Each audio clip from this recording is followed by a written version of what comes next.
하나님이 기뻐하시는 예배를 위한 예배 에티켓. 10분 일찍 오셔서 참석하시면 은혜가 배가 돼요.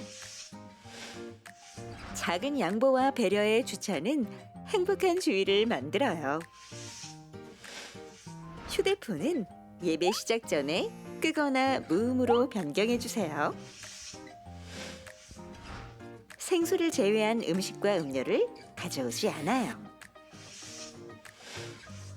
뒤에 오시는 성도님들을 위해 앞자리와 안쪽 자리부터 앉아주세요. 새로 오셔서 등록을 원하시는 분은 본당 입구 안내위원에게 말씀해 주시면 등록을 돕도록 하겠습니다. 작은 실천으로 우리 함께 은혜롭고 온전한 예배를 만들어가요. 할렐루야, 반갑습니다. 2부 목장연합 예배에 나오신 여러분들을 주님의 이름으로 환영합니다. 오늘 하나님께서 우리가 드리는 예배 가운데 하나님 문을 여시고 하나님의 무한하신 은혜와 사랑을 베풀어 주실 줄로 믿습니다. 할렐루야. 모두 함께 자리에 일어나셔서 아름다운 예배로 우리를 초대하시는 우리 하나님을 찬양하겠습니다.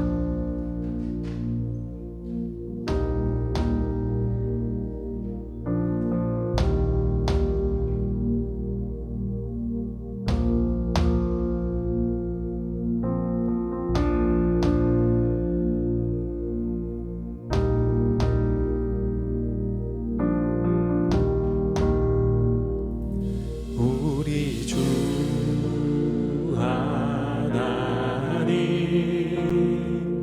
큰 영광과 존귀를 받기에 합당하신 지금 여기 계신 하나님 천지 만물을 지으시고 다스리는 큰 권능과 능력으로 주의 말씀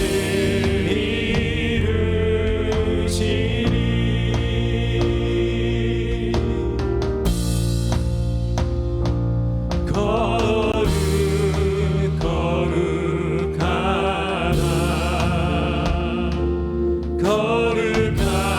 거룩하다 주 하나님 곧 전능하시니여 하나님 나라임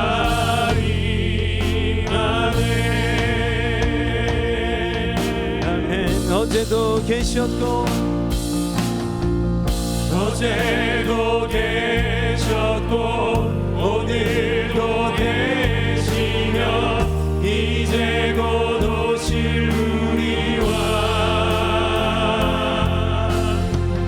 어제도 계셨고 오늘도 계시며 이제 곧 오실 우리와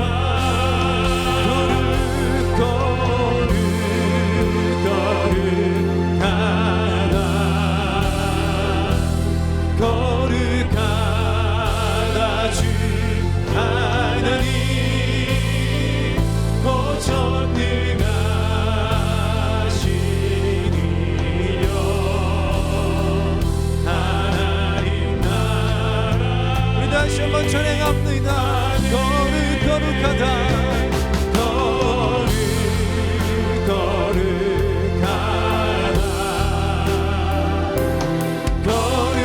거룩하다 주 하나님 곧 전능하시니여 하나님 나라임 아멘.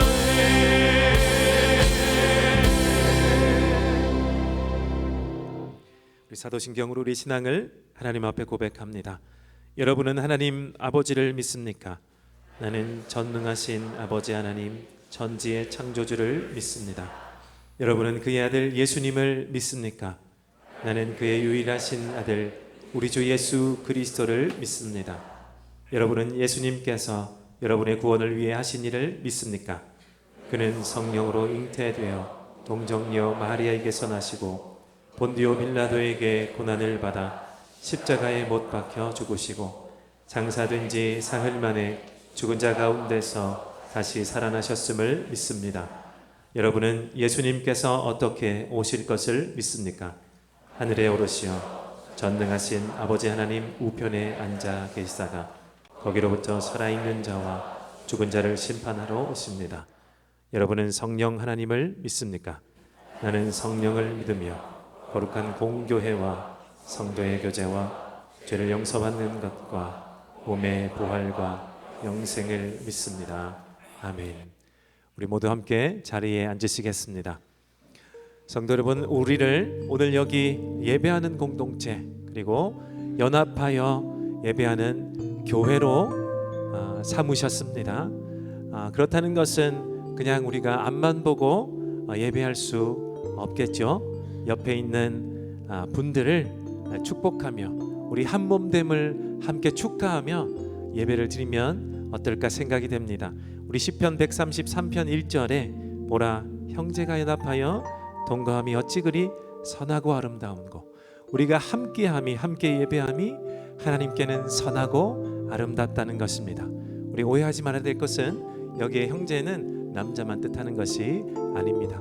형제와 자매 모든 하나님의 백성들을 뜻하는 대명사 형제라는 것을 잊지 마시고 우리 함께 찬양할 때 형제의 모습 속에 보이는 우리 옆에 있는 모든 사람의 모습 속에 보이는 하나님 형상 아름답습니다. 함께 찬양하며 우리 옆에 있는 분들을 축복하겠습니다.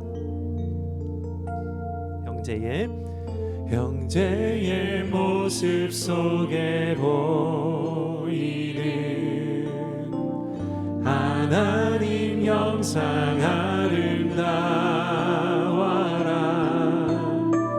존귀한 주의 자녀 됐으니 사랑하며 섬기리 우리의 모임 중에 임하시는 하나님 우리의 모임 중에 임하신 하나님 영광 아름다워라 존귀한 왕이 여기 계시니 사랑하며 섬기리 우리 다시 한번 형제의 모습 속에 보이는 하나님 영상 아름다워라 하나님 영상 아름다워라 존귀한 주의 자녀 됐으니 사랑 하나님께서 우리 예배를 받으실 줄로 믿습니다. 우리의 모임 중에 임하신 우리의 모임 중에 하나님의 영광 하나님 영광 아름다워라 존귀한 왕이 여기 계시니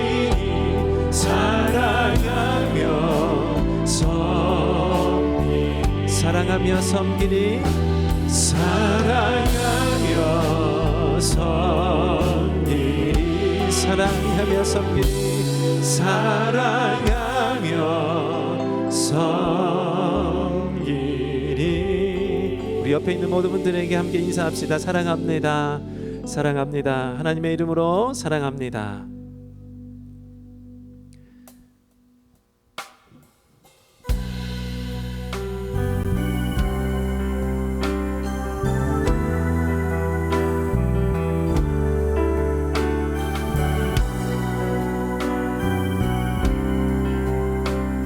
우리에게 은혜 주실 줄로 믿습니다. 하나님 찬양합니다. 빈들의 마른 불같이 빈들의 마른 불같이 시들은 나의 영혼 주님의 허락한 영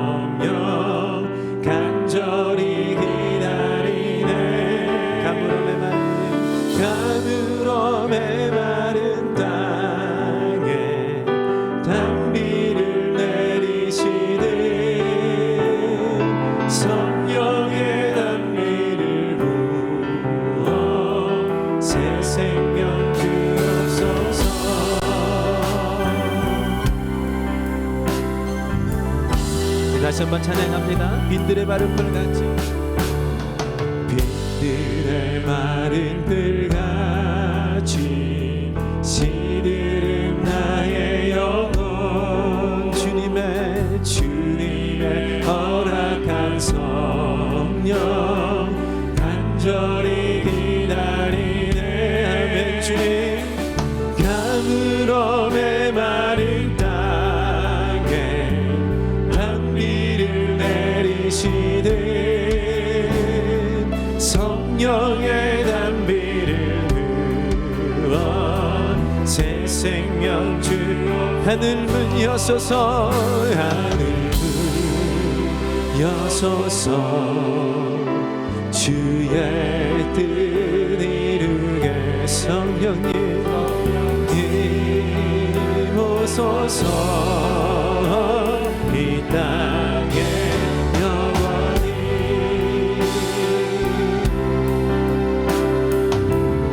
우리 이절로 찬양합니다. 반가운 빗소리 들려. 반가운 빗소리 들려 산천이 춤을 추네 봄비로 내리는 성령 내게도 주옵소서 아멘. 가물어 메마른 땅에 단비를 내리시는 성령의 단비를 부어 새 생명 주고 우리 철따라 우로를 내려 철따라 우로를 내려 초목이 무성하네 갈급한 내 심령 아멘. 주님 성령을 가물어 메마른 땅에 가물어 메마른 땅에 단비를 내리시는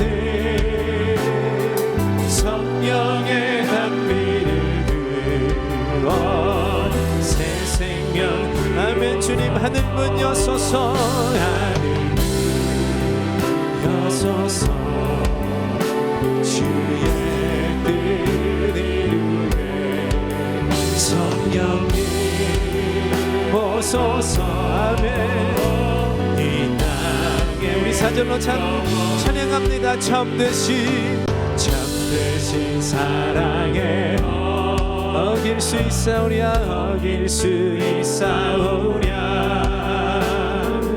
오늘의 흡족한 은혜 주실 주님 가물어 메마른 땅에 가물어 메마른 땅에 단비를 내리시는 성령의 단비를 부어 우리 다시 한번 찬양합니다. 가물어 메마른 땅에 가물어 메마른 땅에 단비를 내리시는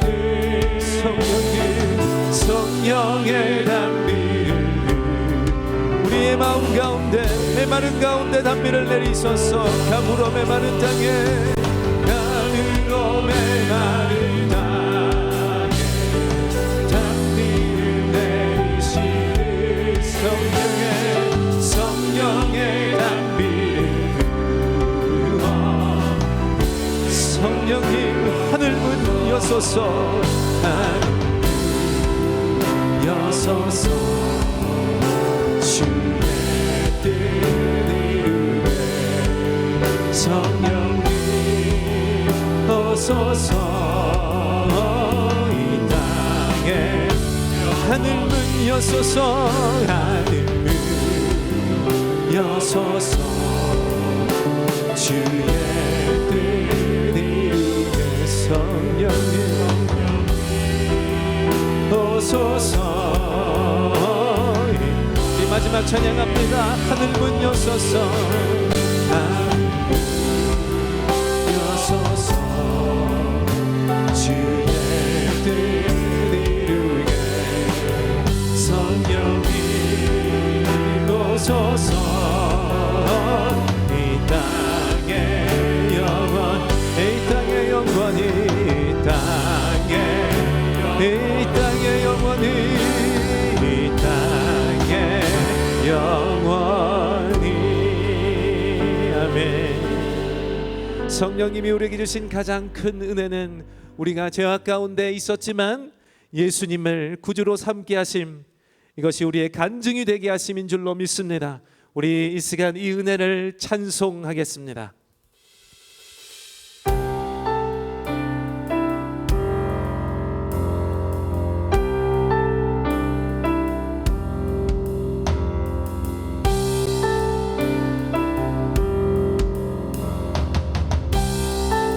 예수로 나의 구주 삼고 예수로 나의 구주 삼고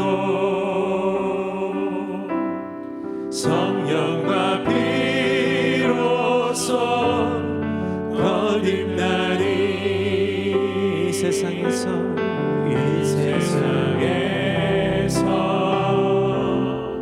내 영혼이 하늘의 영광 누리도다.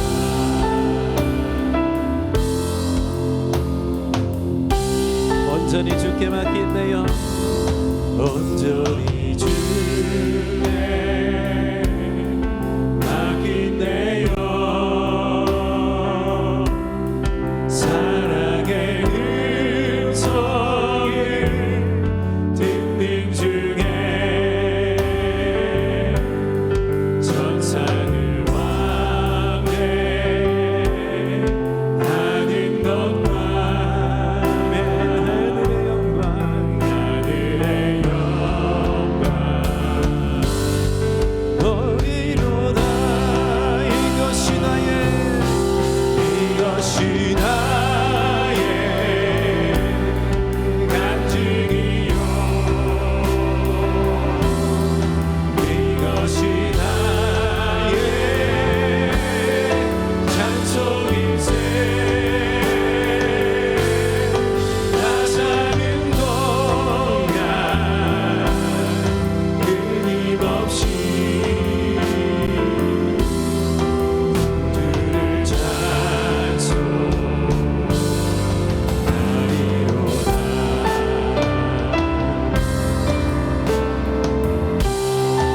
아멘. 주 안에 깊은 누림으로 주 안에 기쁨 누림으로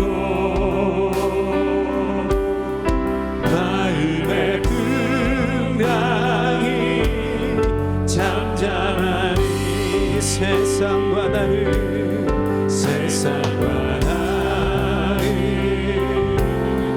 한 곳 없고 오직 구속한 주만 보이노다.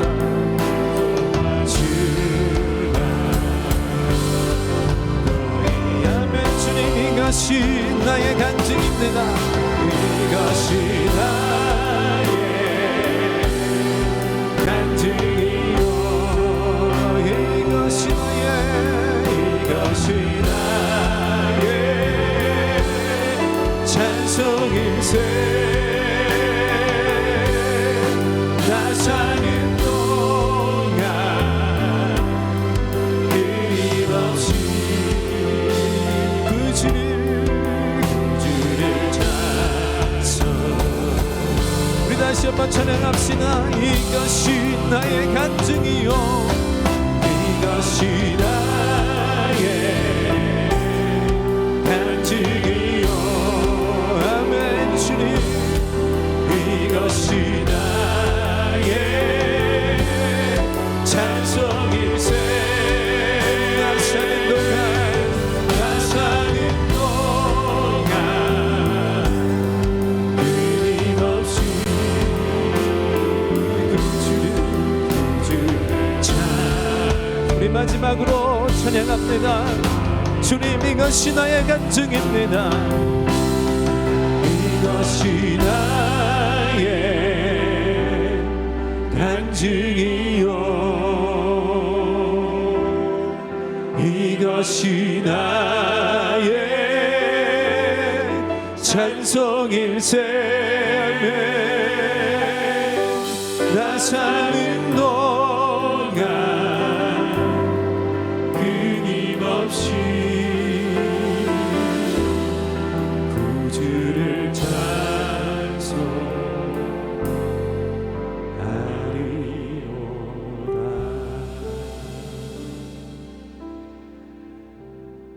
한 주의 나의 삶과 생활을 돌아보며 예수로 나의 구주 삼아 성령과 피로 거듭난 자의 모습이 아니었다면 우리 주님 앞에 나의 양심이 주의 긍휼과 용서를 구할 것입니다.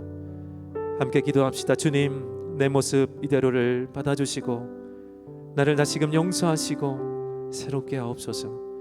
다시 우리의 영혼이 말씀 앞에 서게 하시고 무릎 꿇게 하시고 나를 다시금 주의 말씀 앞에 세우실 때 주를 찬송하는 자로 다시금 일어설 수 있도록 나를 도우소서. 우리를 도우소서. 우리 함께 기도하겠습니다. 하나님, 나를 구속한 주 앞에 세우시니 감사합니다. 하나님, 이것이 나의 간증이 되게 하시니 감사합니다. 제가 내 것만으로 스스로 주를 믿게 하여 주셔서 주의 자녀 삼으시니 감사하죠. 그러나 주가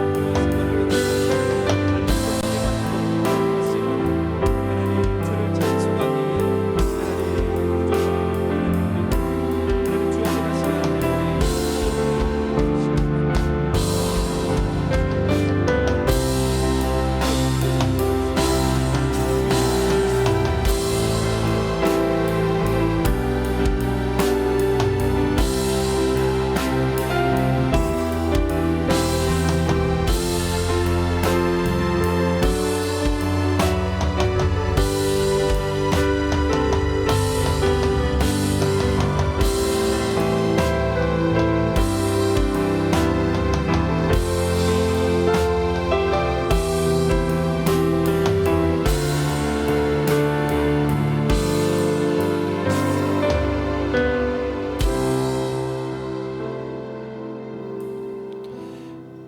저희에게 은혜 넘치는 날과 모일 곳을 허락해 주신 하나님 계신 이곳에 모여 함께 예배하고 찬양하게 하시니 정말 감사드립니다.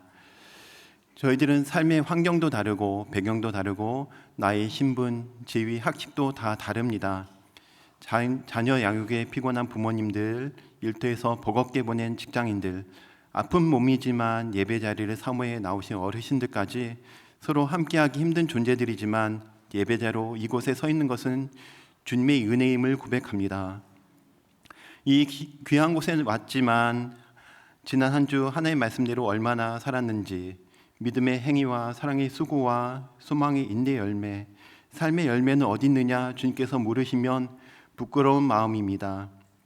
동백 지역과 용인 땅에는 믿지 않는 영혼들이 많지만 나를 통해, 우리 교회를 통해 몇 명의 영혼이나 하나님께로 돌아왔을까 돌아보면 마음이 무겁습니다.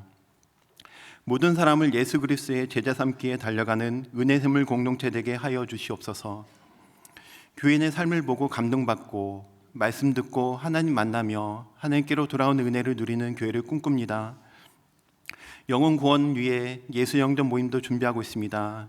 예수 만나 죽어있는 영혼이 살아있는 귀한 역사가 일어나게 도와주시옵소서. 2학기 작은 목자 훈련 삶 공부를 통해 하나님을 알아가며 섬기는 예수 제자의 삶이 주는 기쁨을 누리기를 소망합니다. 주님, 대한민국의 상황이 많이 어렵습니다. 고령화 사회로 성장 동력이 떨어지고 있고 세대 간, 성별 간, 지역 간 갈등이 심하고 AI로 사람이 일자리를 잃고 관세 전쟁으로 힘듭니다. 또 한 주 강대국의 지도자들이 힘을 과시하는 열병식도 우리들은 목도했습니다. 이런 상황에서 교회는 그래도 희망입니다. 선입견, 교만과 욕망과 남을 지배하는 강한 힘은 교회와 어울리지 않습니다. 비록 손해를 보더라도 나누고 사람이든 물질이든 내보내고 파송하고 분립하여 좋은 교회를 세워가는 한국교회를 꿈꿉니다. 안디옥 교회처럼 지도자들 다 파송해서 너덜너덜해졌을지라도 예수님께 정말 수고 많았다 다독임을 받는 교회, 이 땅을 희생으로 섬겨 하나님 나라를 확장하고 치유하는 한국교회 되기를 소망합니다. 하나님 나라 확장 위에 먼 땅으로 땅끝까지 나가 계신 선교사님들 지켜주시고 전파된 복음으로 인해 모든 민족이 주께로 돌아온 역사가 일어나게 도와주시고 북한의 지하 교회와 아프간 난민과 우크라이나 분쟁 지역을 섬기며 추방 위험 속에 있는 선교사님들의 안전을 지켜주시옵소서. 선교사님들을 위해서 그 사역과 지역 사회를 섬기기 위해 가을 바자회도 준비하고 있습니다. 잘 준비해서 선교사에게 동참하는 기쁨을 누리게 인도해 주시옵소서. 은혜샘물 교회는 출신과 배경이 달라도 함께 어울리고 목자와 목원들이 서로 사랑하며 그리스도의 몸을 이루는 279개 목장교회가 있습니다. 목장님들의 헌신과 목장을 위해 섬기시는 평원직인님들과 초원직인님들의 소고를 돌아보시고 각 목장이 예배하며 금식하며 성령 음성을 듣는 목장 되기를 소망합니다. VIP를 품고 기도하여 영혼 구원의 기쁨을 경험하며 올리브 블레싱으로 자녀들을 양육하는 목장되게 인도해 주시옵소서. 우리 교회에 보내주셔서 함께 양육하는 제자들이 있습니다. 영아부부터 어린이교회, 톡친, 사랑부 모든 교육기관에서 믿음의 자녀로 자라나기를 소망합니다. 샘물 배움 공동체, 은혜샘물 유치원, 초등학교, 샘물 중고등학교에서 학생 모집 중입니다. 많은 가정들이 다음 세대를 세우는 기독교 교육에 동참하게 인도해 주시옵소서. 이제 윤만수 목사님 말씀 전하십니다. 하나님의 말씀을 받을 때 사람의 말로 받아들이지 아니하며 사랑 움직이는 말씀을 통해 하나님 자녀다운 삶을 사는 우리 은혜샘물 공동체 되기를 소망합니다.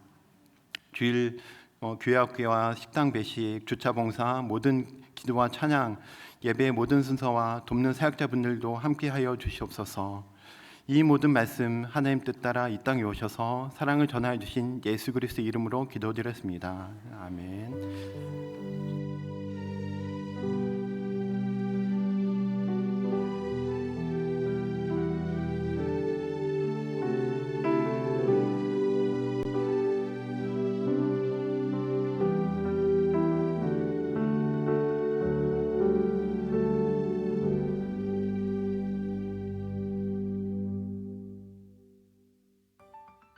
9월의 첫 번째 주일 합심기도 제목입니다.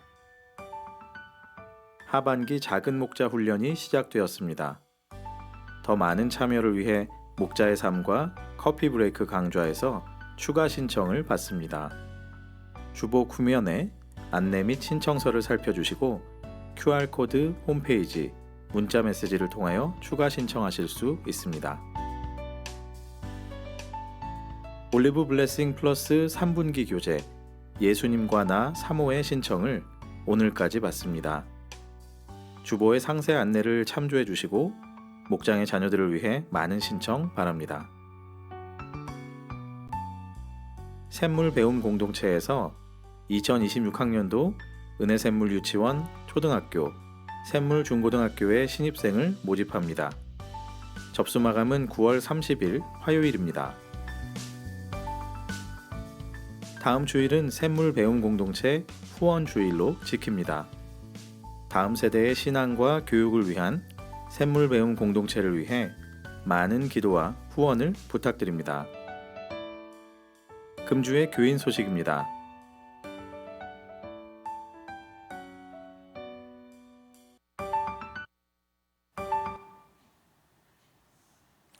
네, 샬롬 반갑습니다. 예배 자리에 오신 성도님들 환영하고 축복합니다. 오늘 우리에게 주시는 하나님의 말씀은 사도행전 13장 4절에서 12절까지 말씀, 우리 한 절씩 교독하겠습니다. 4절에서 12절까지 말씀입니다. 바나바와 사울은 성령이 가라고 보내심으로 실루기아로 내려가서 거기에서 배를 타고 키프로스로 건너갔다.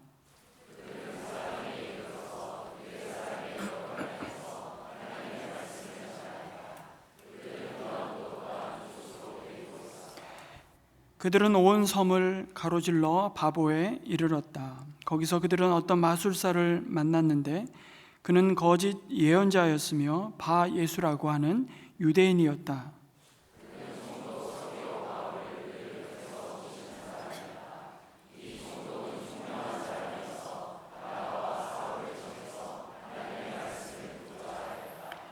그런데 이름을 엘루마라고 번역해서 부르기도 하는 그 마술사가 그들을 방해하여 총독으로 하여금 믿지 못하게 하려고 애를 썼다.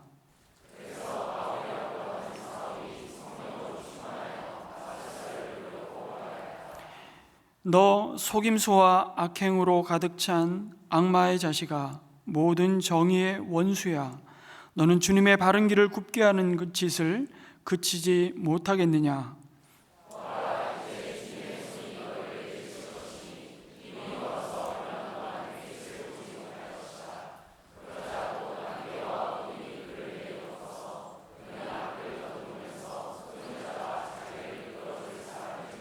함께 읽습니다.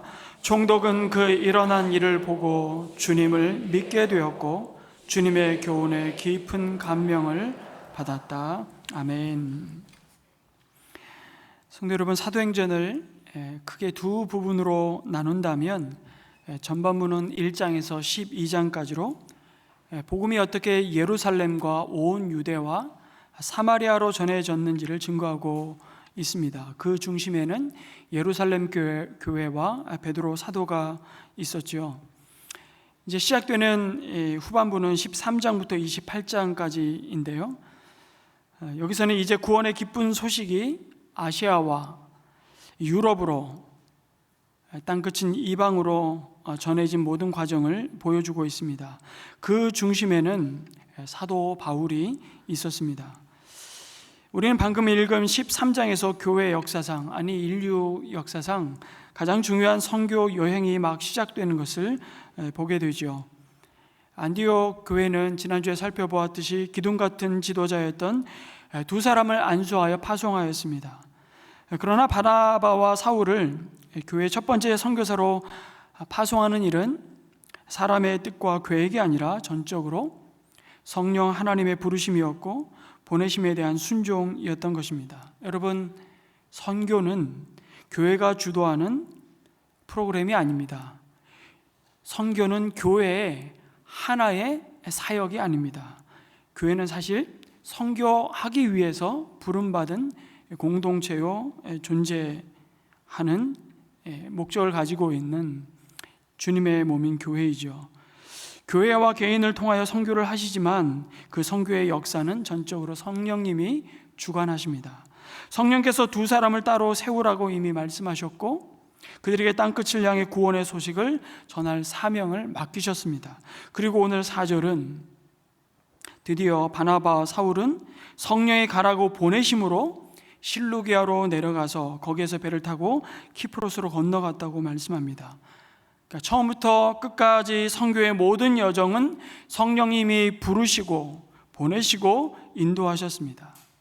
이것은 그리스도의 이름으로 부름받고 예수님이 제자 삼으셔서 우리를 세상으로 보내시는 그 한 사람 한 사람, 하나님의 백성 개인에게도 마찬가지입니다. 예수님이 말씀하셨죠. 아버지께서 나를 세상에 보내신 것 같이 나도 너희를 세상에 보낸다. 그 세상 가운데 그리스도의 대사로 부르시고 보내시고 인도하시는 일에 있어서도 전적으로 성령 하나님의 인도하심을 받습니다. 성령님의 인도함을 받는다는 말은 무슨 말이냐면, 그래서 내 인생의 모든 때와 우리가 머무는 자리를 성령님께 전적으로 내어 맡긴다는 의미인 것이죠. 사울은 여러분 처음 다메섹 도상에서 아나니아를 통해서 이런 자신의 부르심에 대한 이야기를 들었을 것입니다. 가라, 이 사람은 내 이름을 이방인과 임금들과 이스라엘 자손들에게 전하기 위하여 택한 나의 그릇이라는 주님의 그 부르심을 받았을 때 아마 사울은 곧바로 자신이 하나님 나라를 위해서 쓰임받을 줄로 생각했을 겁니다. 그러나 그가 처음 이방인의 사도로 보냄받은 것은 그 부르심을 받은 이후로도 적어도 13년에서 15년의 세월이 지난 뒤였지요.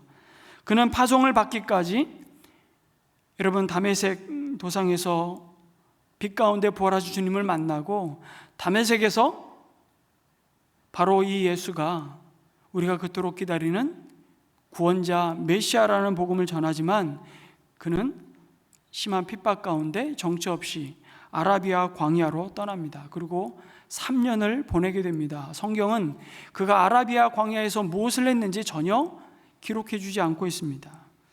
그러다가 바나바의 중매를 통해서 예루살렘 교회를 방문하게 되고 사도들을 만나서 또 그 받은 은혜에 감격해서 예루살렘에서 복음을 전하지만 오히려 더 교회를 향한 핍박이 거세지자 사도들은 그를 그의 고향 다소에 보내버리죠. 다소에서 파묻혀 10년 이상의 세월을 보내게 됩니다. 그러다가 다시 바나바가 사울을 불러 안디옥 교회에 하나님의 사람들을 하나님의 말씀을 가르치며 목회를 함께 하다가 여러분 드디어 안디옥 교회에 파송을 받고 하나님이 보내시는 땅끝을 향해 나아갑니다.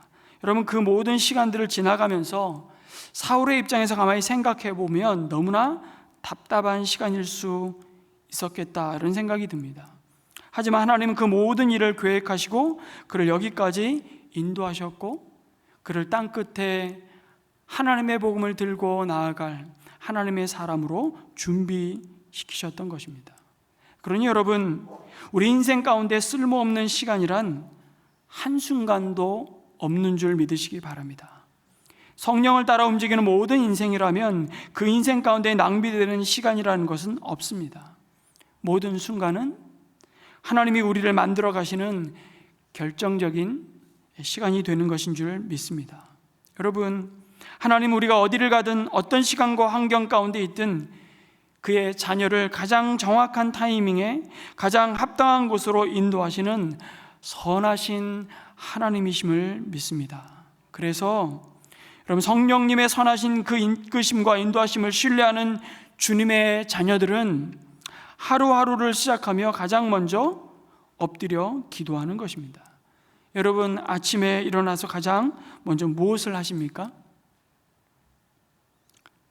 눈을 뜨자 깊은 한숨을 내쉬며 오늘도 처리해야 할 그 수많은 산적한 일더미들을 생각하며 염려하며 혹시 걱정하고 계시지는 않습니까?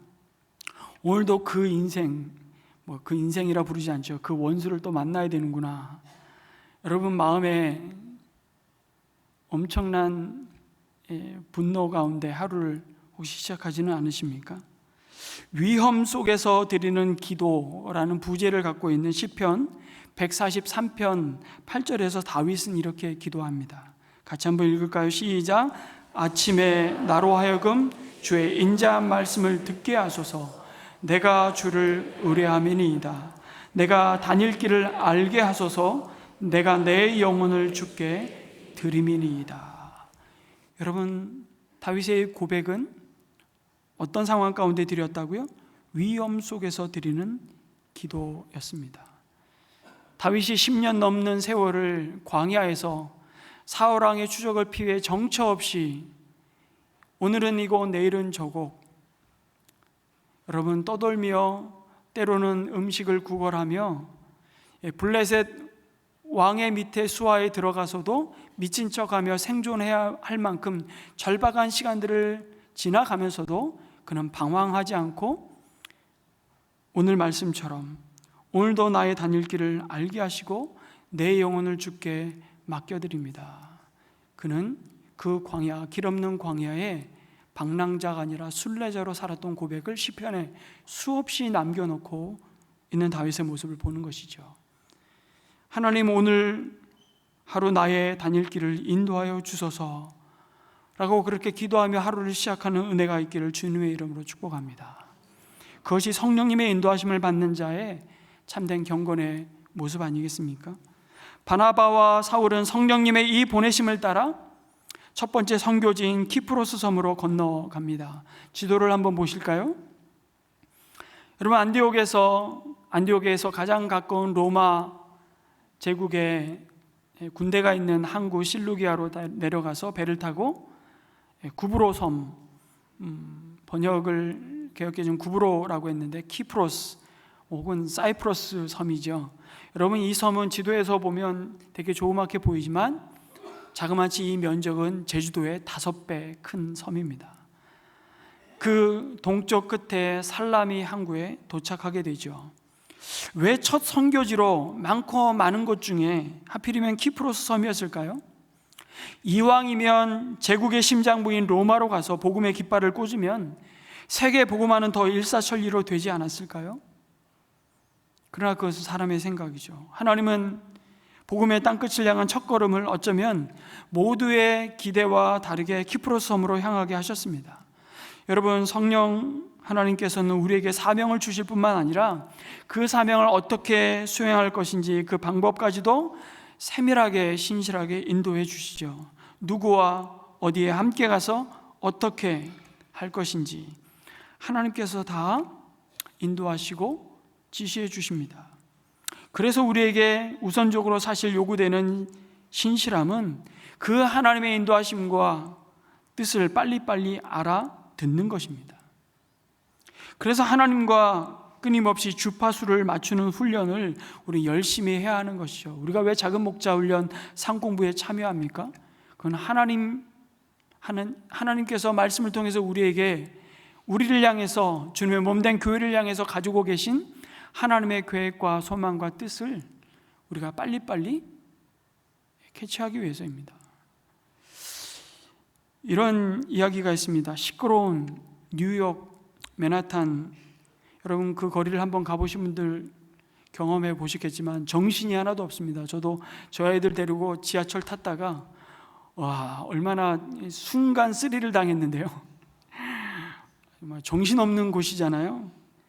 근데 그 뉴욕 거리에서 인디언과 백인 친구 두 사람이 걷고 있는데 인디언이 그 백인 친구에게 친구야 무슨 소리 안 들리냐고 이렇게 묻는 것입니다. 너무 시끄러운 소음으로 가득 찬 도시에서 뜬금없는 질문처럼 생각한 백인 친구가 인디언에게 무슨 소리가 들리냐고, 수많은 경적 소리, 오고 가는 사람들, 네온 사인의 소리들.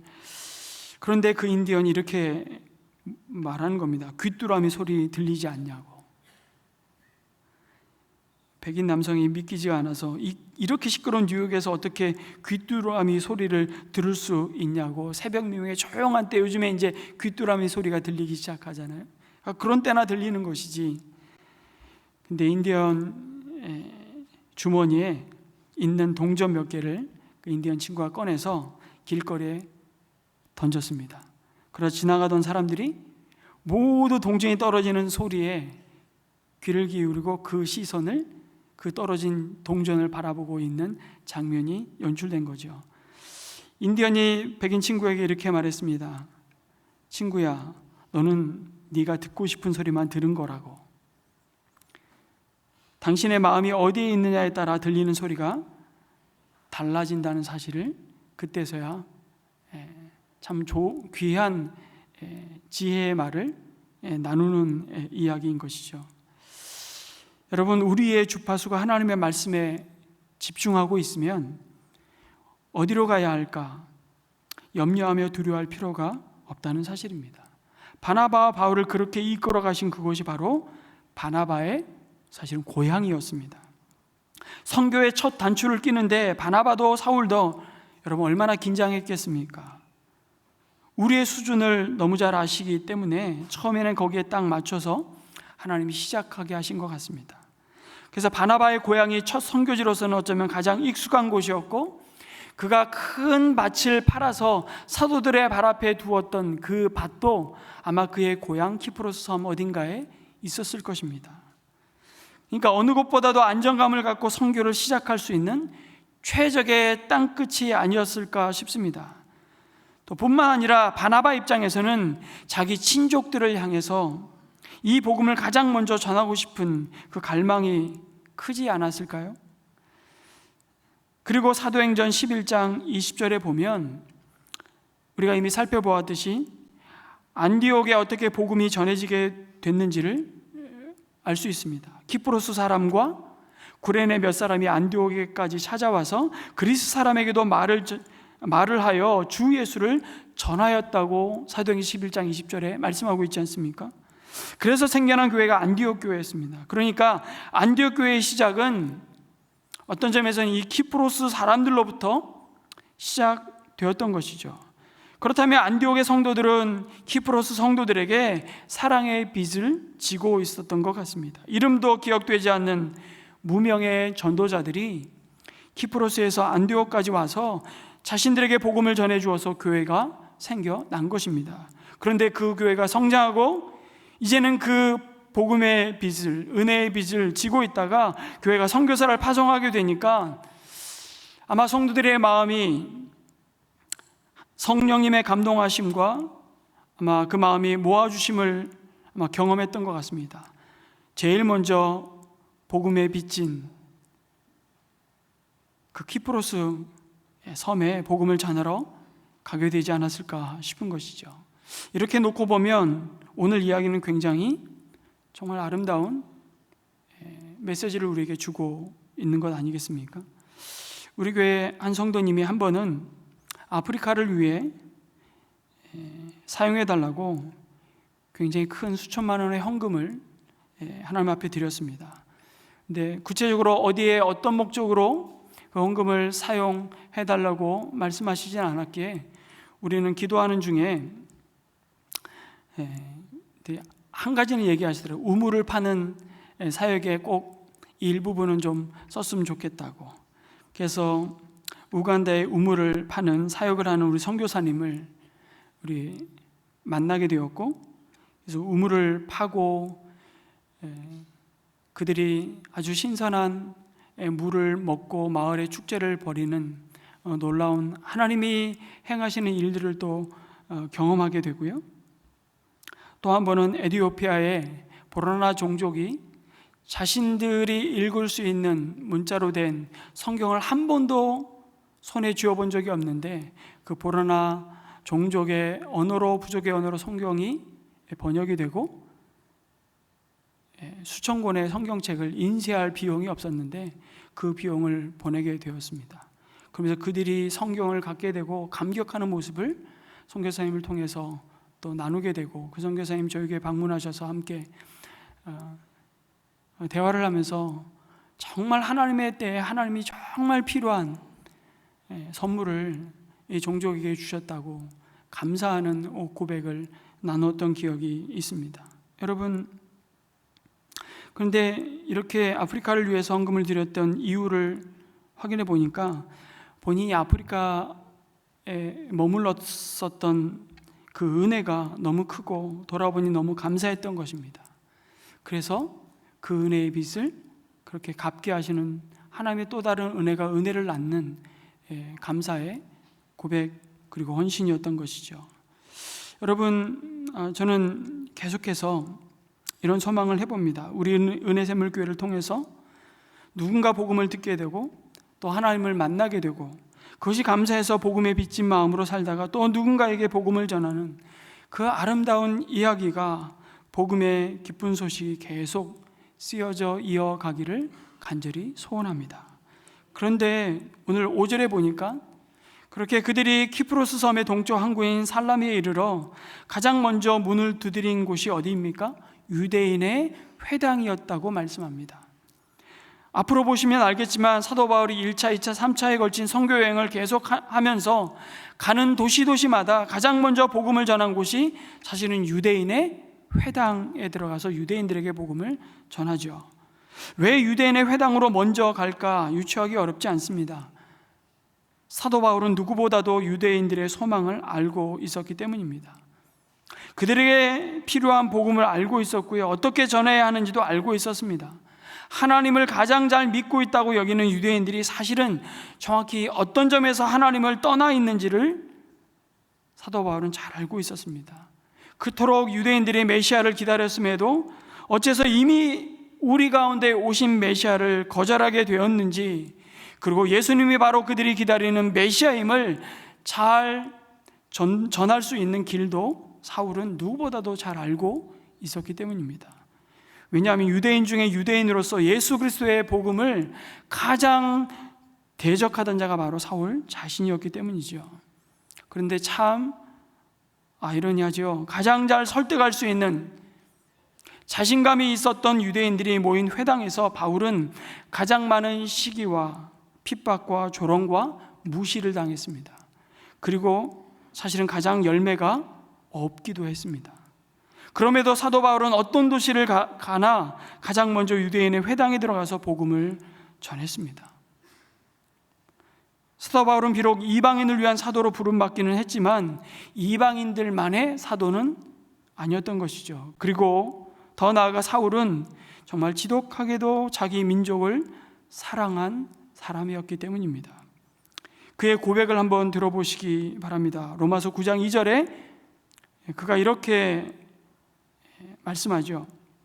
나에게는 큰 슬픔이 있고 내 마음에는 끊임없는 고통이 있습니다. 나는 육신으로 내 동족인 내 결례를 위한 일이면 내가 저주를 받아서 그리스도에게서 끊어질지라도 달게 받겠습니다. 그리고 로마서 10장 1절에서 이런 고백을 이어가죠. 형제자매 여러분, 내 마음의 간절한 소원과 내 동족을 위하여 하나님께 드리는 내 기도의 내용은 그들이 구원을 얻는 일입니다.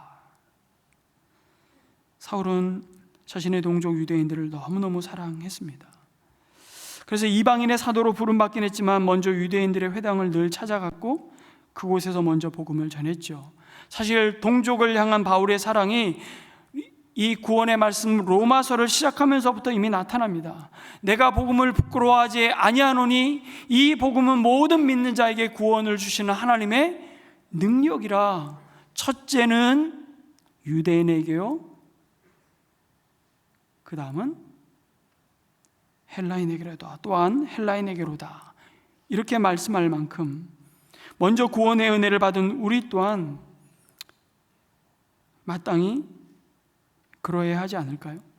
우리가 믿지 않는 많은 사람들에게 내가 먼저 받은 이 복음의 은혜를 나누고 전하기 위해 애를 씁니다. 그러나 우리가 먼저 향해야 될 대상이 있다면 사랑하는 가족이 되어야 할 줄로 믿습니다. 그게 어떤 면에서는 가장 자연스러운 복음의 은혜를 선물로 구원의 은혜를 받은 자의 반응 아니겠습니까?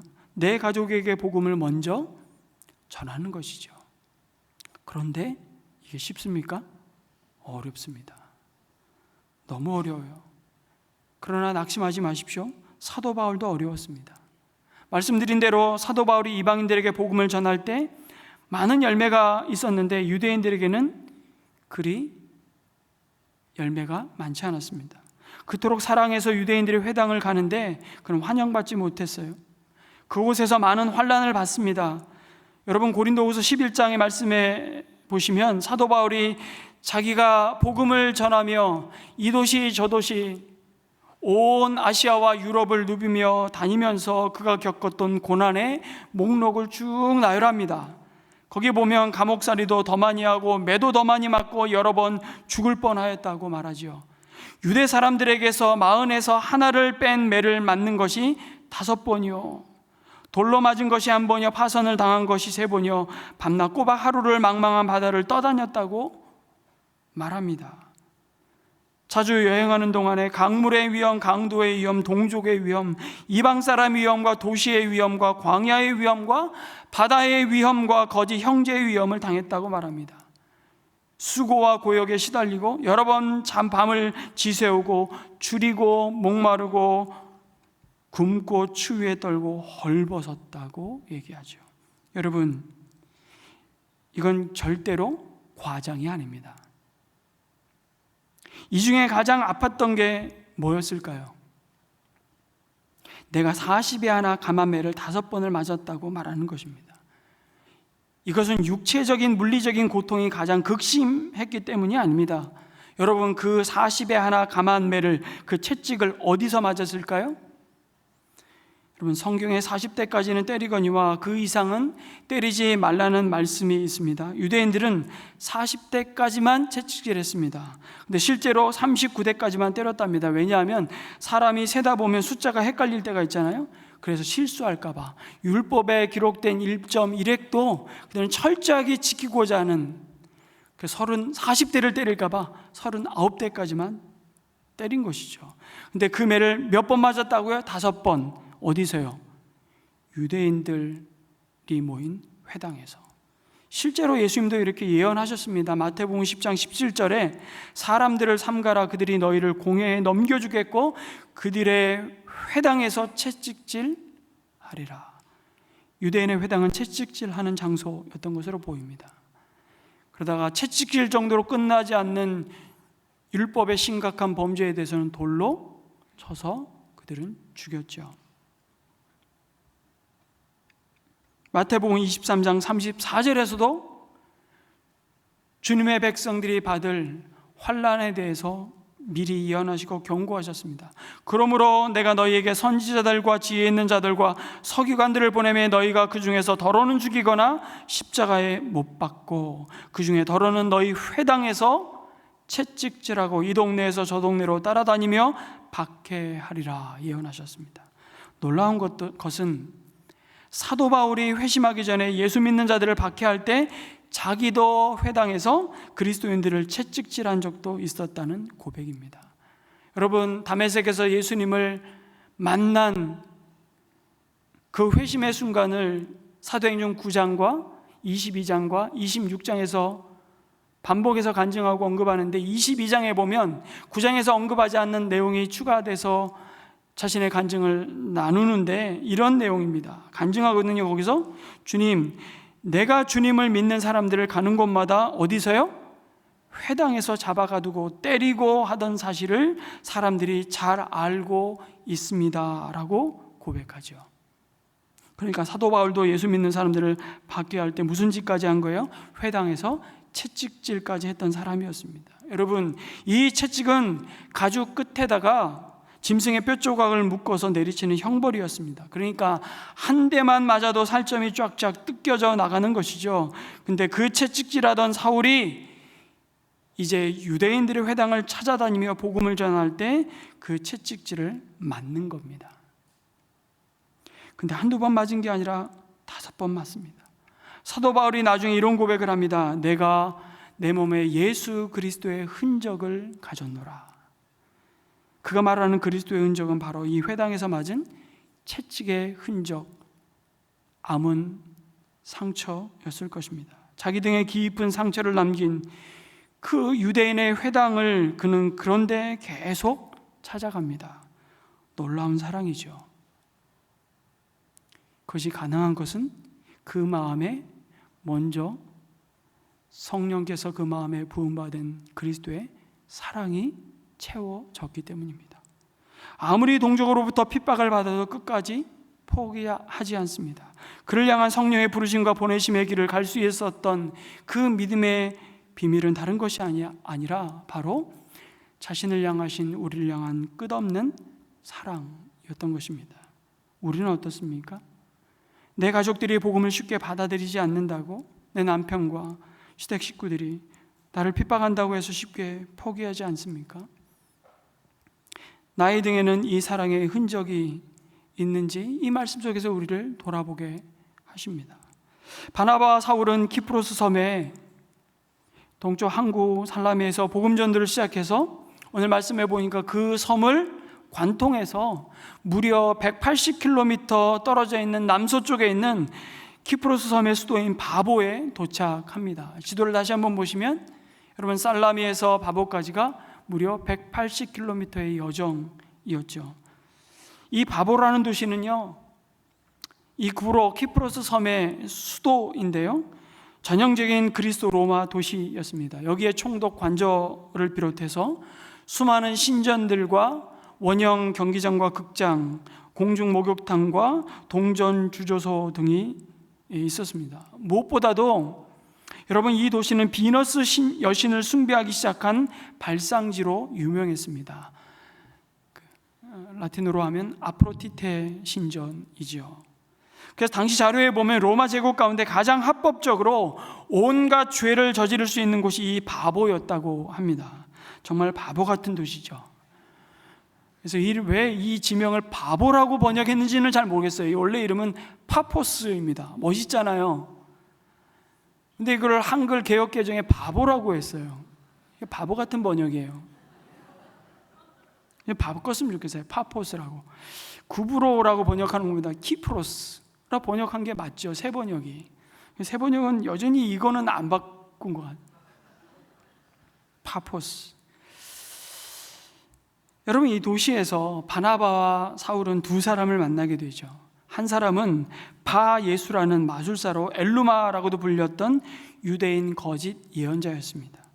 그리고 또 다른 한 사람은 바 예수라는 마술사에 사로잡혀서 총명한 사람임에도 악한 영에 사로잡혀 진리의 빛을 보지 못하는 그 섬을 다스리는 총독 서기오 바울이었습니다. 여러분, 바 예수라는 이름의 의미가 무슨 뜻일까요? 바, 히브리어로 바가 들어간 것은 아들이라는 뜻입니다. 바 나바, 그럼 나바 위로라는 뜻이거든요. 위로의 아들. 바 디메오, 디메오의 아들. 바자는 항상 누구의 아들, 그래서 자기 이름에 아버지의 이름을 넣어서 자기 이름을 짓는 거예요. 근데 몽골 사람들이 그렇다고 그러더라고요. 제가 이번에 알았습니다. 몽골 이름에 자기 이름에 항상 아버지의 이름이 들어간대요. 성이 아니고. 그러니까 이런 이제 문화를 갖고 있는 거죠, 히브리인들도. 그래서 바 예수 그러면 예수의 아들이에요. 얼마나 이름이 기똥차입니까? 예수의 아들, 여호수아의 아들, 풀어서 해석하면 구원자의 아들이라는 뜻입니다. 그러나 그는 구원자의 아들이라는 이름을 가졌지만 사람을 구원하기는커녕 타락하게 만들고 있었던 것이죠. 바 예수는 총독 서기오 바울을 늘 곁에서 모시는 사람으로 소개됩니다. 그것으로 보아 왕실 점성가였을 것으로 이해됩니다. 우리말로 하면 박수무당이에요. 진짜 신접해서 귀신의 힘을 입고 사람들을 미혹하는 초능력을 갖고 있는 무당인 것이죠. 그는 마술로 사람을 현혹하고 자신의 거짓 예언을 믿도록 가장 그 섬에 가장 고위직에 있는 총독을 꾀었던 사람이었습니다. 그럼에도 이 총독은 총명한 사람이라고 소개되지요. 그것으로 보아서 호기심이 많고 배우려고 하는 자세를 가진 자였던 것으로 보입니다. 비록 그가 바예수의 마술과 거짓 예언에 현혹된 것은 참 어리석은 일이었지만 거기에 만족할 수 없는 어떤 영적 목마름이 있었던 사람이었던 것입니다. 어찌 보면 키프로스 섬에서 가장 복음을 기다린 자, 하나님이 사실은 예비해 놓으신 영혼이라고 말할 수 있습니다. 여러분, 우리에게 혹시 그런 선입견이 있지는 않습니까? 저 사람은 지위도 높고 돈도 많고 너무 유명하고 똑똑하고 모든 사람이 부러워할 만큼 잘 나가는데 뭐가 아쉬워서 예수를 믿겠어? 저렇게 성공하고 바쁜 사람이 복음을 들을 짬이나 있겠어? 여러분, 그런데 놀랍게도 복음을 전하자 기다렸다는 듯이 예수님을 영접하는 분들이 있습니다.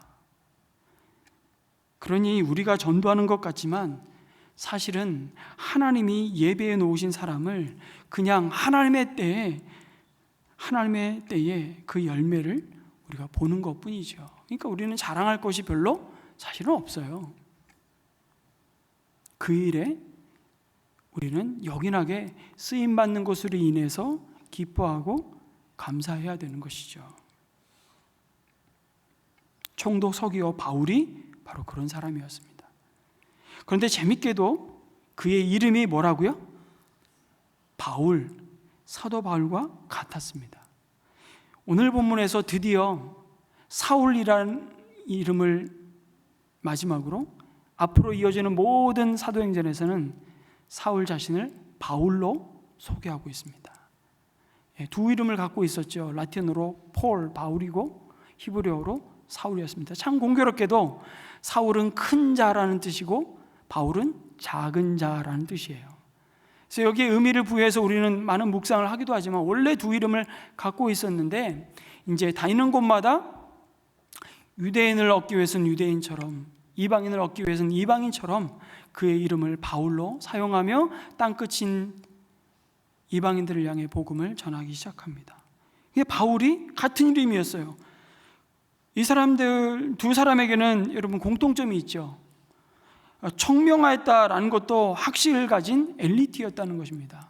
바울도 얼마나 엘리트였습니까? 히브리인 가운데 가말리알 문화에서 여러분 유대인의 미래라고 할 만큼 쟁쟁한 랍비로 훈련을 받았던 사람이 바울입니다. 그런데 서기오 바울도 엘리트였습니다. 그러나 두 사람의 결정적인 차이가 뭡니까?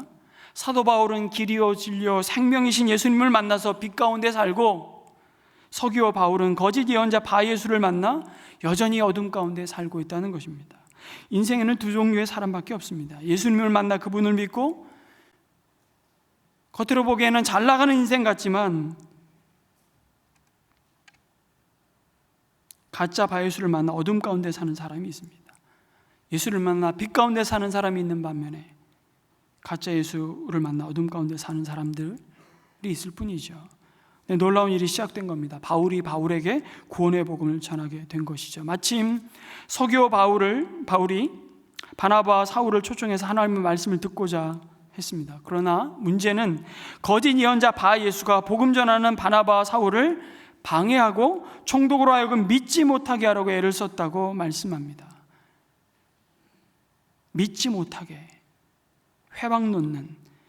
바울은 이제 여러분 선교하러 가는 곳마다 이런 바예수들을 끊임없이 만날 것입니다. 아니, 복음이 전해지는 어느 시대나 어느 곳에나 일어나는 영적 전쟁의 실상입니다. 구원의 복음이 전해지는 것을 방해하고 복음을 듣지 못하도록 회방하는 일들이 곳곳에서 벌어지고 있습니다. 왜냐하면 총독이 예수를 믿으면 이게 도미노 현상처럼 될 것을 귀신처럼 바예수는 아는 거죠. 사탄이 제일 싫어하는 것이 그래서 복음 전파입니다. 여러분, 한 집안에서 처음 예수 믿는 사람은 얼마나 힘든 영적 전쟁을 치르는지 모릅니다. 믿음의 1세대가 갖는 영광스러움도 크지만 그 믿음의 1세대가 지불해야 할 대가도 너무 크다는 것을 우리는 종종 주변에서, 그리고 그는 제 자신부터가 뼈저리게 경험했습니다. 그 한 사람 예수 못 믿게 하려고, 교회 못 가게 하려고, 그리고 한 지역에 한 사회에 복음이 들어갈 때도 여러분 마찬가지입니다. 모든 귀신들이 들고 일어나는 난리를 치는 것이죠.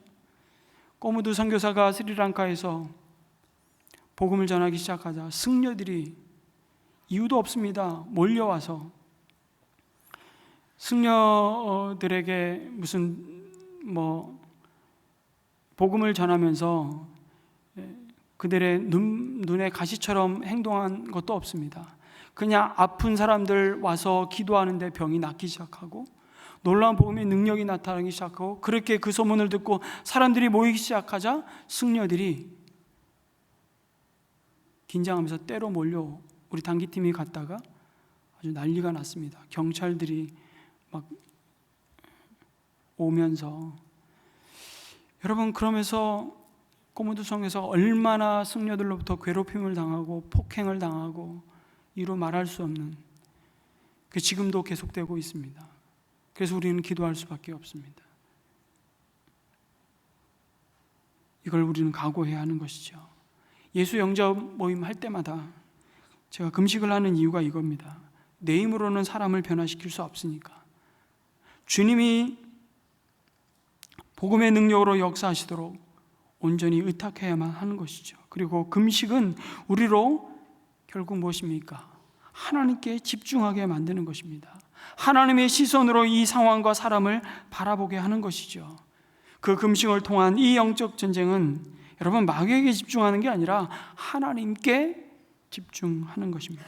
하나님께서 이 영혼을, 이 상황을 붙드시고 그 마음을 돌이키게 하시고 놀라운 생명의 복음이 받아들여지는 구원의 은혜가 임하기를 주님께 의탁하고 담대하게 복음을 선포하는 것입니다. 바예수가 서기오 바울 총독으로 믿지 못하게 힘썼다는 이 원어의 의미는 사실은 왜곡하다라는 뜻을 갖고 있습니다. 믿지 못하게 하다, 그러니까 왜곡했다는 것입니다. 여러분, 누가 바예수입니까?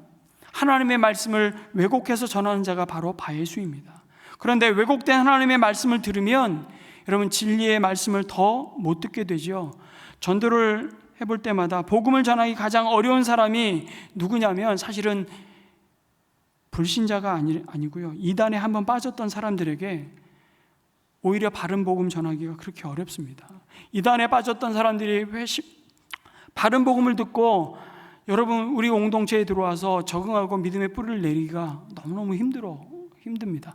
기존 교회에 들어와서 신앙생활하기가 너무너무 힘들어요. 그래서 여전히 방황합니다. 왜 그런 줄 아십니까? 이단은 끊임없이 기존 교회를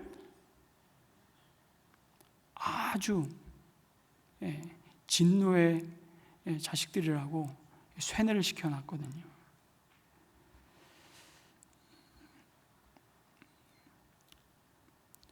이미 말씀을 왜곡되어 한번 들어버린 겁니다. 그러니까 왜곡되어 말씀을 전달받았기 때문에 이 사람에게 복음이 들어가기가 너무 어렵습니다. 신천지 이만희가 바예수예요. 말씀을 왜곡해서 전하는 자입니다. 성경 가지고 얘기하잖아요. 우리가 바예수를 경계해야 되죠. 그런데 정통교회에 속해 있다 할지라도 하나님의 말씀을 왜곡해서 전하는 자들이 있다면 그가 바예수입니다. 결국 그래서 진리의 말씀으로부터 점점 멀어지게 만드는 자들이 여러분 바예수입니다. 그리고 이 못 믿게 한다는 이 단어의 의미 중에는 여러분 비틀어서 주의를 돌리게 만든다는 뜻도 갖고 있습니다. 그럼 누가 바예수입니까? 내가 하나님의 말씀에 온 주의를 기울여서 듣고자 하는데 나로 하여금 내 관심을 하나님의 말씀에서 자꾸 다른 데로 돌리려고 하는 자가 여러분 바예수입니다. 이 땅에 그런 의미에서 보면 바예수가 얼마나 많은지 모릅니다. 여러분 주변에 여러분의 관심을 자꾸 이 세상에 돌리게 하는 사람들이 있잖아요. 좀 말씀을 좀 듣고 싶은데 내가 좀 이제 예배 좀 드리려고 하는데 자꾸 나한테 세상 새로운 유행과 재미를 소개시켜주는 분들이 있죠. 좀 자꾸 재테크 좀 신경 쓰고 살라고 알려주는 분들이 있습니다. 자꾸 현실 세계에 좀 관심을 가지라고 하는 분들이 있습니다. 미안하지만 여러분 그게 바예수입니다.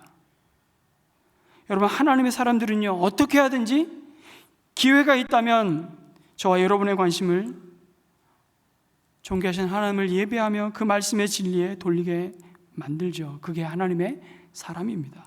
기회만 봐서 어떻게든 저 사람의 관심을 주님께로 향하도록 돌리게 하죠. 근데 바예수들은 반대입니다. 기회만 있으면 우리의 관심을 하나님으로부터 세상으로, 하나님의 진리의 말씀으로부터 현실로 자꾸 관심을 돌리는 겁니다. 여러분 고3 되면 여러분 불현듯 그 믿음 좋던 부모가 갑자기 바예수가 됩니다. 대학 가면 다 할 수 있어. 지금은 집중해서 학원 가야 돼. 여러분 제가 이름만 대면 너무 유명한 분이 돼가지고 다 아는 분, 이 명예훼손 될까 봐 제가 이름은 거명하지 않겠지만 제가 샘물교회에서 이 자녀를 제자 양육을 했습니다. 주일날 주일 예배 마치고 제자 양육을 하는데 시간을 제가 보통 저희 집에 불러서 아이들을 제자 양육을 하는데 한 2시간씩 보냈습니다. 그리고 아이는 돌아갔습니다. 근데 전화가 온 겁니다, 저한테. 저에게 쌍욕만 안 했지 왜 아이를 붙잡아 놓고 뭔 짓을 하는 거냐고. 근데 그분이 교회 신실한 집사였습니다. 제가 그때 얼마나 충격을 먹었는지. 그때 전도사였거든요. 제가 그때부터 집사를 잡사로 보기 시작했습니다. 죄송합니다, 표현이 거칠어서. 집사라고 다 집사가 아니구나. 그럼 바예수입니다. 여러분 그 인생 여러분 망치는 거 한순간입니다.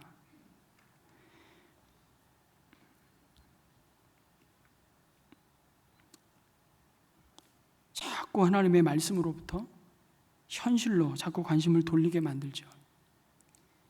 이것도 봐라, 저것도 신경 써야 되지 않겠느냐고. 여러분 옆에 바예수가 있다면 경계하셔야 됩니다. 왜 경계하셔야 되냐면 바예수의 배후에 사탄이 있기 때문입니다. 오늘 성령 충만한 사도 바울이 그 바예수의 실상을 폭로하잖아요. 10절에 보니까 바예수 구원자의 아들이 아니라 성령 충만한 바울이 마술사 바예수를 뭐 했다고요? 노려보면서 말하기 시작합니다. 이거 노려보았다는 게 중요합니다. 여러분 기싸움 하는 거예요. 여러분 이런 순간이 있더라고요. 저희는 없을 줄 알았어요. 저도 있더라고요. 제가 한번 말씀드렸잖아요.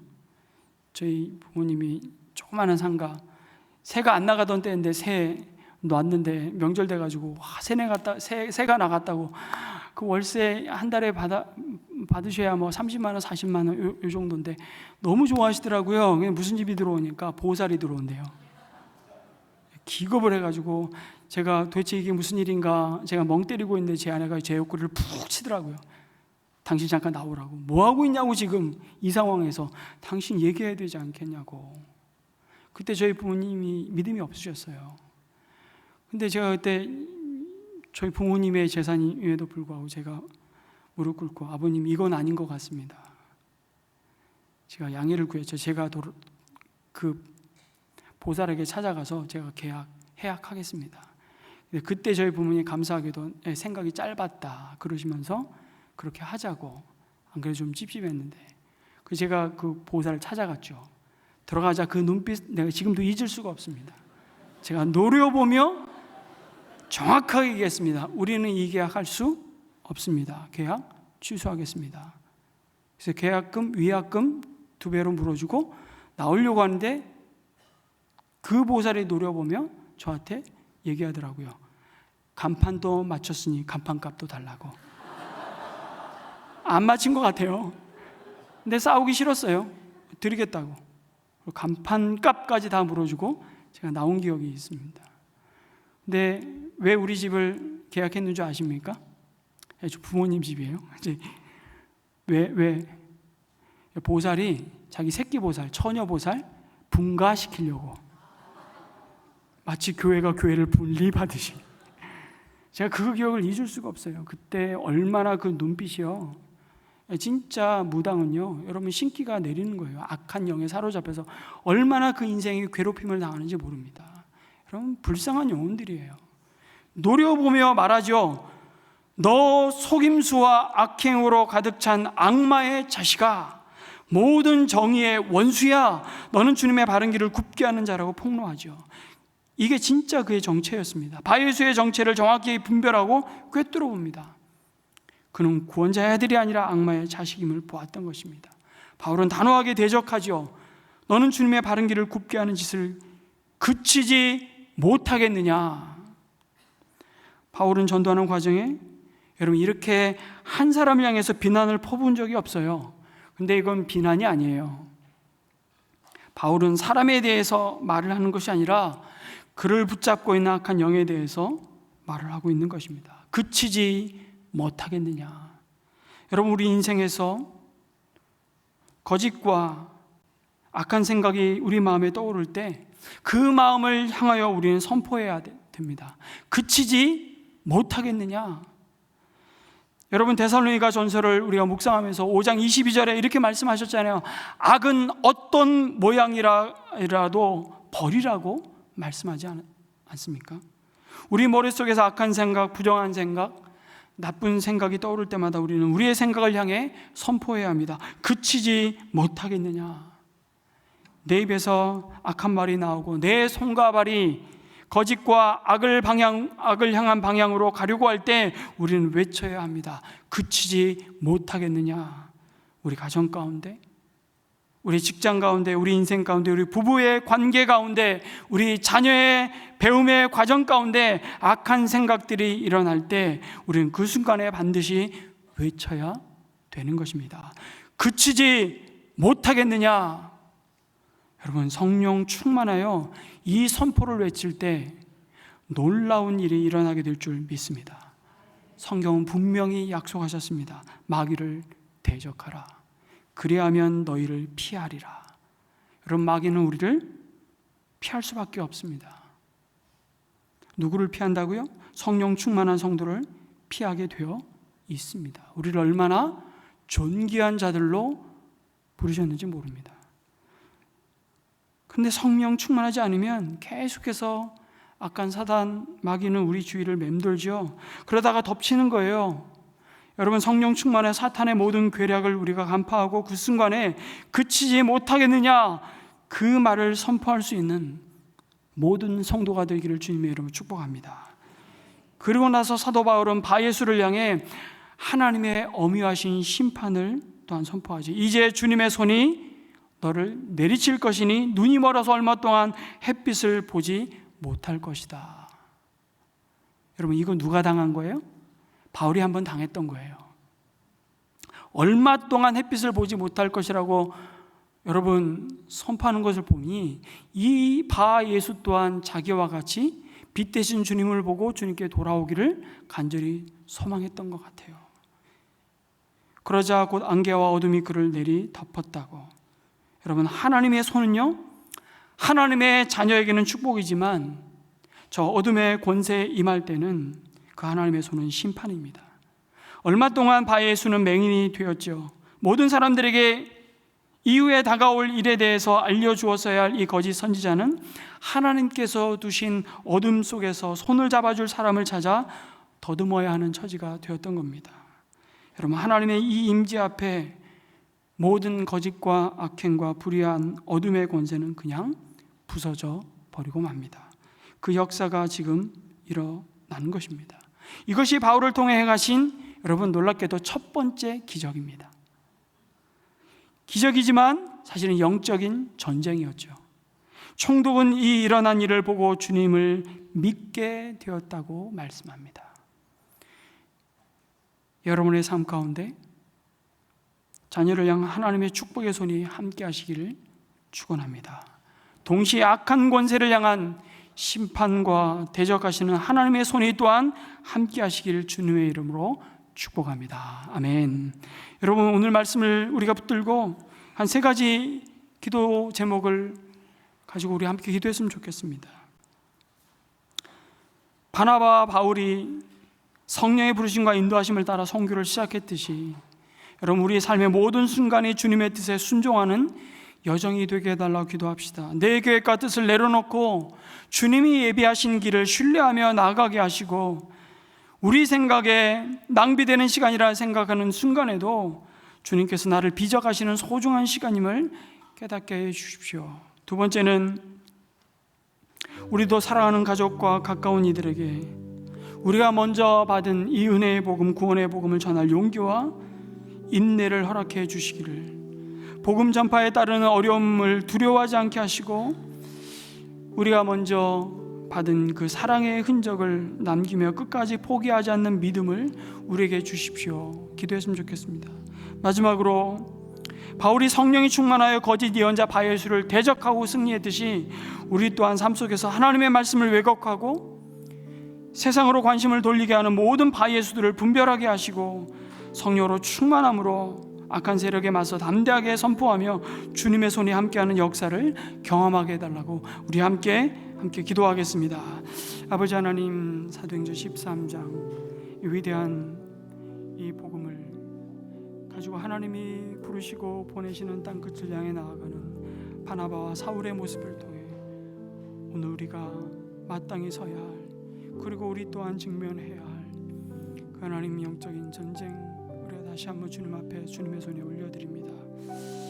하나님, 우리의 삶의 모든 순간순간, 우리의 머무는 모든 자리가 내가 하고 싶은, 내가 가고 싶은 자리가 아니라 하나님이 부르시고 인도하시는 그 일을 따라 부르신 그곳에서 우리가 먼저 받은 이 은혜의 복음, 구원의 생명의 복음을 담대하게 증거하는 복음의 증인으로 서게 하여 주시고, 하나님 아버지, 누구보다도 우리 골육의 가족들을 향해 이 은혜의 빛을 먼저 나눌 때 우리를 낙심케 하는 일들을 만나게 되고, 우리가 하나님 더 하나님 외면당하고 거부당할 때에도 우리가 낙심치 않고 용기를 가지고 주님이 주신 그 하나님 오래 참으심과 인내하심을 하나님 힘입어 성령의 충만함으로 끝까지 포기하지 않는 믿음을 주시고, 하나님 아버지, 오늘도 바예수와 같은 하나님의 말씀을 왜곡하고 비틀고 우리의 시선을 주님이 아닌 세상으로 돌리게 만드는 그 바예수들을 분별하며 하나님 진리 위에 든든히 성령 충만함으로 악한 권세를 맞서 하나님 주님의 이름으로 대적하며 선포하며 주님의 하나님 아버지 능력의 손이 함께하는 역사를 경험하게 도와주시옵소서. 함께 주를 찬양합니다. 예수님의 이름으로 기도합니다.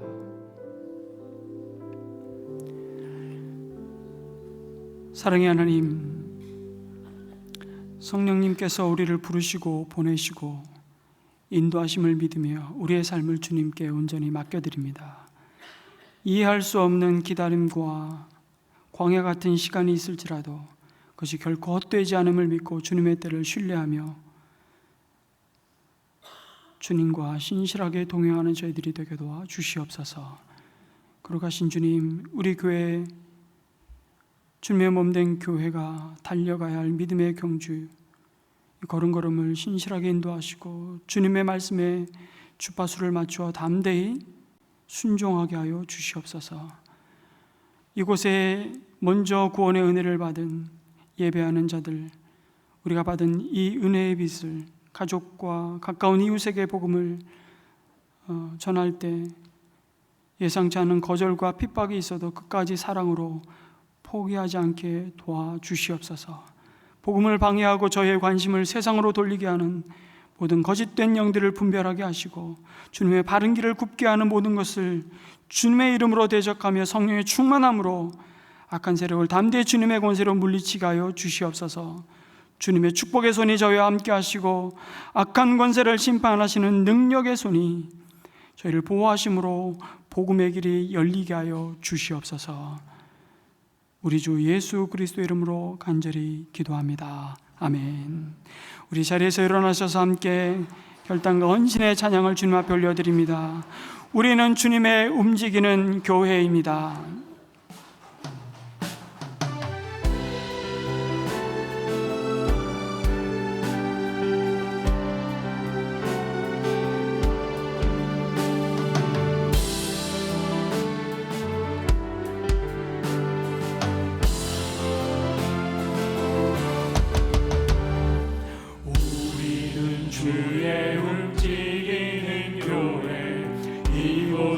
주님을 위한 자리, 내가 기도하는 모든 땅 위에서 하나님 예배받은 그날을 고대하네. 우리는 주님의 움직이는 교회, 우리는 주의 움직이는 교회, 이곳은 주님을 위한 자리, 기도하는 모든 땅 위에서 하나님 예배받은 나를 고대하네. 나의 노래로 주님의 성전을 지으리. 높임을 받으소서. 이스라엘의 찬송 증거하신 주님이 거룩하십니다. 사람들아 주님의 성전을 만들고 맘 다해 경배하라이. 푸른 날개 사이에 임하신 것처럼 내 위에 임하소서.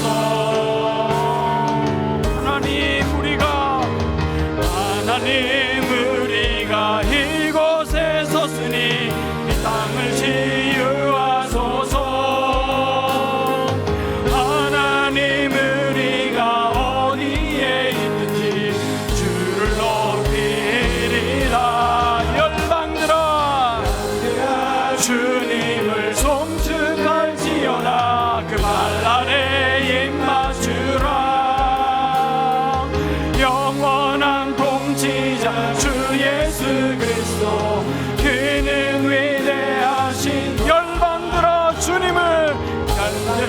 주님을 송축할지어다. 그 발날에 입맞추라.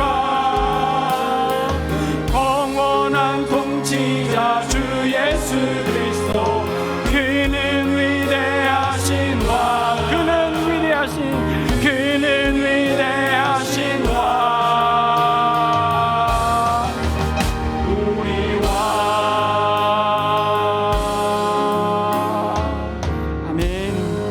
성도 여러분, 헌신의 자리로 초대합니다. 오늘 말씀의 응답으로 주님 앞에 결단하고 헌신하는 삶의 기도 제목이 있다면, 그리고 개인의 하나님 앞에 간절히 소원하는 소원함이 있다면 그것을 표현하시고 헌신대로 나오시면 함께 축도 마친 뒤에 기도하겠습니다. 이제 평안한 마음으로 땅끝으로 돌아가십시오. 그곳에서 선한 일에 용기를 가지시며 악을 악으로 갚지 마십시오. 항상 연약한 자를 도우시며 병든 자를 찾아보시며 곤란당하는 이웃을 위로하십시오. 모든 사람을 존경하시며 주님께 봉사하고 주님을 사랑하십시오. 모든 일을 믿음과 사랑으로 행하시며 어떤 일에도 소망을 포기하지 마십시오. 그리고 거룩하신 성령께 순종하여 기쁨과 감사의 생활을 해나가십시오. 우리 하나님 아버지는 언제나 어디서나 여러분과 함께 하시며 저와 여러분을 도와주실 것입니다. 하늘의 복을 받겠습니다. 여호와는 내게 복을 주시고 너를 지키시기를 원하며, 여호와는 그의 얼굴을 내게 비추사 은혜 베푸시기를 원하며, 여호와는 그 얼굴을 내게로 향하여 드사 평강 주시기를 원하노라. 아멘.